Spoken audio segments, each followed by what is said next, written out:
Welcome back, Mongo Fix. Well, Mongo cousin Charlie say this light no more work. Look like somebody's screw loose. Or missing, really. I guess really the screw missing. I'll get her plugged in and see.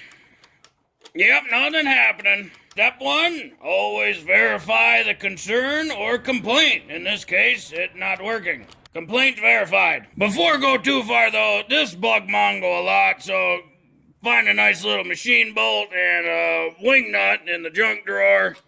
And we're just gonna throw a bolt in here because that bugging Mongo way too much. That bouncy crap. This way the wing nut still make it nice and easy to adjust if needed, but no sense spending a bunch of money on it. Just simple. Well, now check out the bulb in the back here. Just one of those little Phillips screws. Undo this guy, we can get the front to swing down. Cause you know, the biggest reason these lights fail, kinda like last time, those bulbs die for almost no reason. So we get this bulb out of here, this nice easy angle. Yep, so when you look at the bulb, it really doesn't look like there's any problems. It doesn't look like there's a break anywhere or nothing. Only got some slight signs of cracking on the ceramic. So we try a new bulb, see if that fix it. But I'll get a new bulb. Mongo had one spare bulb left. And remember, always use gloves when you handle these because the oils will wreck them. You gotta be super careful because they super fragile. You know, they break for no reason. Get her plugged in and we'll give her a try here. Oh, it's still not working. Now we'll have to check out what behind this switch. Maybe something wrong with the switch. There is some sort of damage here, so that might wreck something. Be sure cord is unplugged before you dig in. Well, let's see what we got going back here. Looked like that little damaged spot, not wreck anything, just punctured. Connections are tight, and we can unscrew this switch. So we get our voltmeter set up, put it to AC, and we'll measure our input voltage. So we'll measure into the black and the neutral. And we got 120 volt, so that good. Now we unplug and put our meter on resistance. So we want to check out the switch, see if the switch working. Get some of these little T-pins to get in there so we make sure we get a good connection. Touch our leads to the T-pins. We have open. And we have continuity. So we know our switch is working. We know there's no problem back here. So we can put this all back together.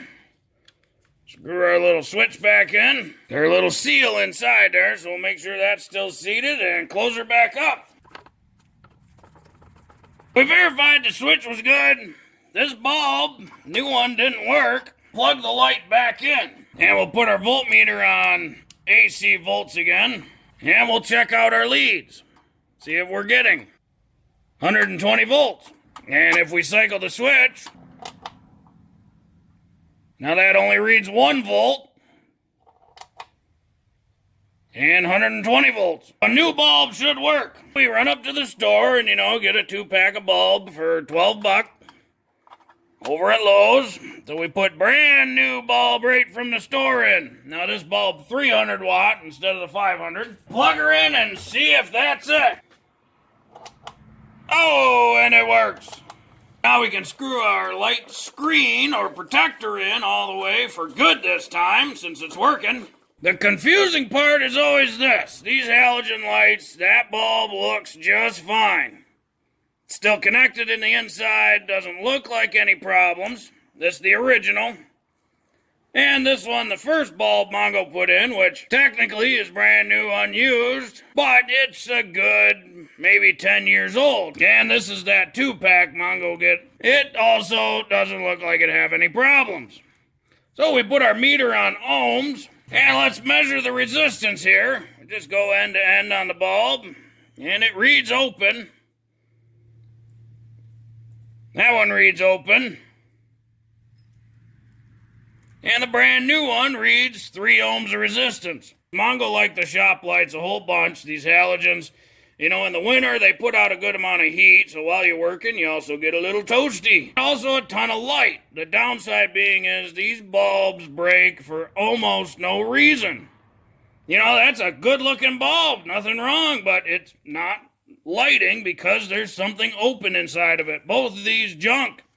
But that one is reading some sort of resistance.